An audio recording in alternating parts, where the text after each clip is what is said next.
அப்புறம் இந்த அவார்டு சொன்னாங்க தமிழக அரசு. இது எப்படின்னா, இந்த வருஷம் 2026 ஒரு படம் ரிலீஸ் ஆகி அது தமிழக அரசு தேர்வு பெற்று அது தமிழக அரசு விருது அறிவித்தா அது எப்போ கிடைக்குது? 2036 கிடைக்கும். இந்த 2026 சிறந்த குழந்தை நட்சத்திரம் அப்படின்னு ஒரு குழந்தைக்கு அவார்டு கிடைக்குது. அது வாங்கும்போது குழந்தையாக இருக்குது, அது குழந்தை குட்டியாக வைக்கும். குழந்தை நட்சத்திரம் சிறந்த குழந்தை நட்சத்திரம் வாங்கும்போது அது குழந்தையில போய் வாங்கும். இதெல்லாம் இட்லி மார்க்க சூடாக இருக்கும்போது இன்னைக்கு படம் ரிலீஸ், இந்த வருஷம் ரிலீஸ்னா அடுத்த வருஷம் எங்களுக்கு அவார்டை கொடுத்தா தானே அது வாங்க முடியும். நீங்கள் இட்லியை அவிச்சு ஃப்ரிட்ஜில் வச்சு ஒரு மாதம் முடிச்சிங்கன்னா ஒரு மாதம் கழிச்சு கொடுத்தா விருதுங்கிறது ஊக்கப்படுத்துறது, விருதுங்கிறது கலைஞர்களை கௌரவப்படுத்துறது. அந்த விருது அந்த நேரத்தை கொடுக்கணும். சிறந்த கதாநாயகி விருது கொடுக்குறிய அது கல்யாணி வச்சுருக்கோம். வாங்கும்போது கல்யாணி 2 குழந்தையோடு இருக்கு. 10 வருஷத்துக்கு அப்புறம் அந்த விருது வாங்கணும், யாருக்குமே அது சந்தோஷம் இருக்காங்க. அது மாதிரி தமிழக அரசுக்கு வேண்டுகோள், 2026க்கான சிறந்த படத்துக்கான விருதுகளில் 2027 கொடுங்க, 2036 கொடுத்துடாதீங்க. அது யாரும் சந்தோஷம் வாங்க மாட்டாங்க, ஒரு கடமைக்கு தான் வாங்குவாங்க. அதுதான் தமிழக அரசுக்குள்ளே நான் கேட்குற வேண்டுகோள். அப்பப்போ கலைஞர்கள் கௌரவிங்க. தேர்தல் வர்றதுக்கு முன்னாடி மொத்தமாக கூட்டு விருதில் கொடுக்காதீங்க. மற்றபடி யாரா அந்த பையன், நான் தான் அந்த பையன், நீங்கள் தான் அந்த பையன். ஆமாம், அப்புறம் மிகப்பெரிய வெற்றி அடையணும். பால்ராஜ் வித்தியாசமான குளத்தில் கதை பண்ணியிருக்காரு. நான் சொன்னது இதில் 3 தம்பதியில் வர்றாங்க. இதில் ஒரு தம்பதி தான் இந்த ஒரு டஜன் உள்ளே போகிற லட்சியம் உள்ளவர். அப்புறம் ரவிமரியா பண்ணியிருக்காரு போலீஸ் ஆஃபீஸராக. அந்த ஃபேமிலி அது வேறு மாதிரி ஒரு பிரச்சனை. இன்னொரு தம்பதி அது ஒரு வேறு மாதிரி பிரச்சனை. 3 பிரச்சனையுமே வித்தியாசமான பிரச்சனை. ஒரு வித்தியாசமான கதை எடுத்து மக்கள் வித்தியாசமான படத்தை வெற்றியடை வைப்பாங்க நம்பிக்கையில் நம்ம பால்ராஜ் படம் பண்ணியிருக்காரு. அவருடைய வாழ்த்துக்கள். இன்னைக்கு பாருங்கள், சிறிய படங்கள் வர்றதே பெரிய விஷயமா இருக்குது. அதுக்கு தேட்டரு கிடைக்கிறது பெரிய விஷயமா இருக்குது. ஆனால் இன்னைக்கு பாருங்க, இந்த 13ஆம் தேதி 4 ரீலீஸ் படம். உயிருள்ள உஷா, மின்னலே, காதலர் தினம், இன்னொன்றுனா மௌனம் பேசுது. அப்போ 4 ரீலீஸ் படத்துக்கு இன்னைக்கு தேட்டர் கிடைக்குது. ஈஸியாக அவங்களுக்கு தேட்டர் கொடுக்குறாங்க. ஆனால் ஸ்ட்ரைட் படத்துக்கு போராட வேண்டியிருக்கு. அப்போ ஏற்கனவே வெற்றி அடைஞ்சு கோடிக்கணக்கில் சம்பாதிச்ச படத்துக்கு திரும்ப நீங்கள் இடம் கொடுக்குறீங்க. ஆனால் இன்றைக்கி கோடிக்கணக்கில் கொட்டி இதில் சம்பாதிக்கணும், ஃபோட்டோஸ் எடுக்கணும், அதுக்கு நாங்கள் தர மாட்டோம். அதுக்கு இன்றைக்கி இடம் இல்லை. இதெல்லாம் யார் கேட்குறது, யார் பொருள் கொடுக்குறது? ஒரு கட்டமைப்பு வேணும். இயக்குனர் இது தயாரிப்புள்ள சங்கத்துலேயே ஒரு கட்டமைப்பு வேணும். இப்போ இந்த 11ஆம் தேதி ரீலீஸ் படம், இதுக்கு வெற்றி அடைஞ்ச படம், அதுக்கு ஒரு கிரேஸ் இருக்கும்.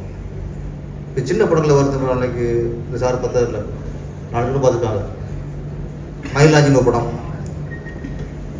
நல்ல படம், நல்ல லவ் ஃபீல்.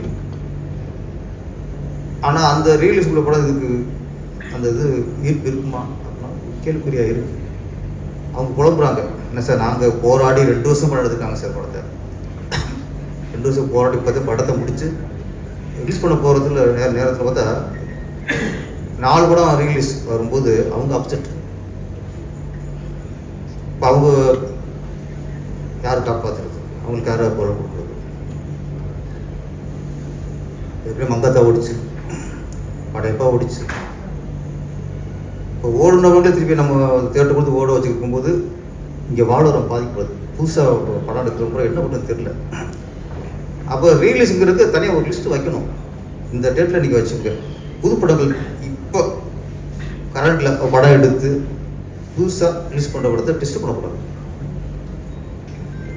இப்போ 13 படம் ரிலீஸ் ஆகுது, அதில் 4 ரிலீஸ், மற்ற எந்த படமும் ஒன்றும் என்னன்னு தெரிய மாட்டேங்குது. எனக்கு இது பேசும்போது பயம் இருக்குது. சில சூழ்நிலைகள் நம்மளால படம் நல்லா இருக்குது, சூப்பராக இருக்குது, எல்லாம் இருக்குது, ஓகே. ரிலீஸ் ஆகிற சூழ்நிலை ஒன்று இருக்குல்ல, ஒரு படத்தை வெற்றிக்கு காரணம் ரிலீஸ் ஆகிற சூழ்நிலையும் ஒரு காரணம்.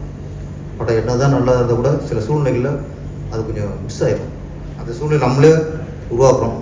அவங்களும் பிடிச்சிருதான், ரிலீஸ் பண்ணுறவங்களும் பிடிச்சிருதான், புதுசாக படம் பண்ணுறவங்களும் பிடிச்சிருதான். இந்த ரீலீஸ் கொஞ்சம்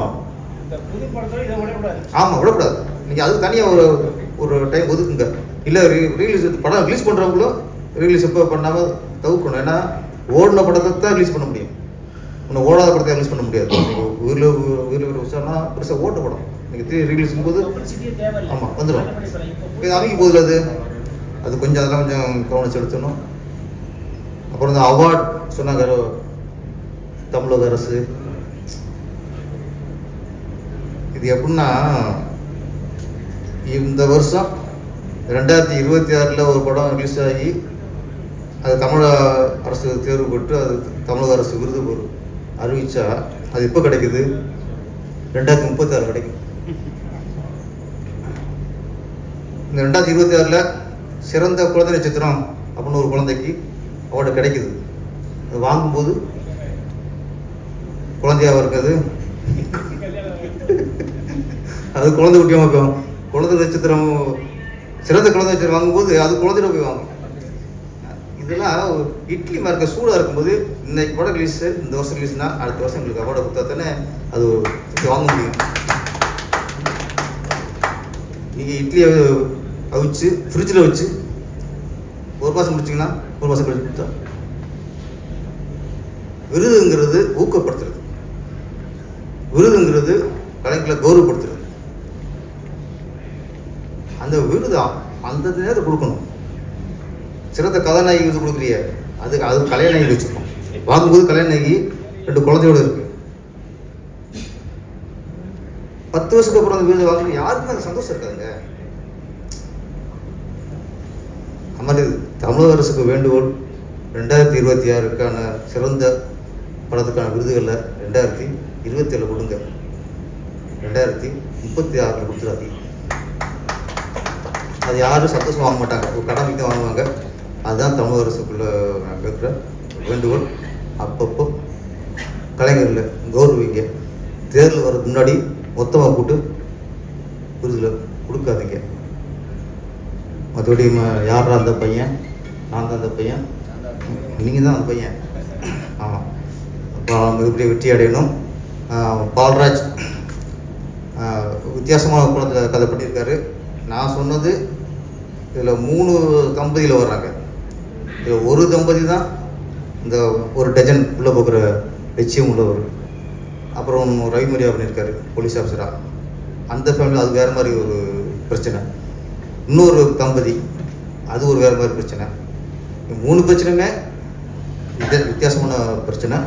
ஒரு வித்தியாசமான கதை எடுத்து மக்கள் வித்தியாசமான படத்தை வெற்றியடைய போகிற நம்பிக்கையில் நம்ம பால்ராஜ் படம் பண்ணியிருக்காரு. அவருடைய வாழ்த்துக்கள். நன்றி.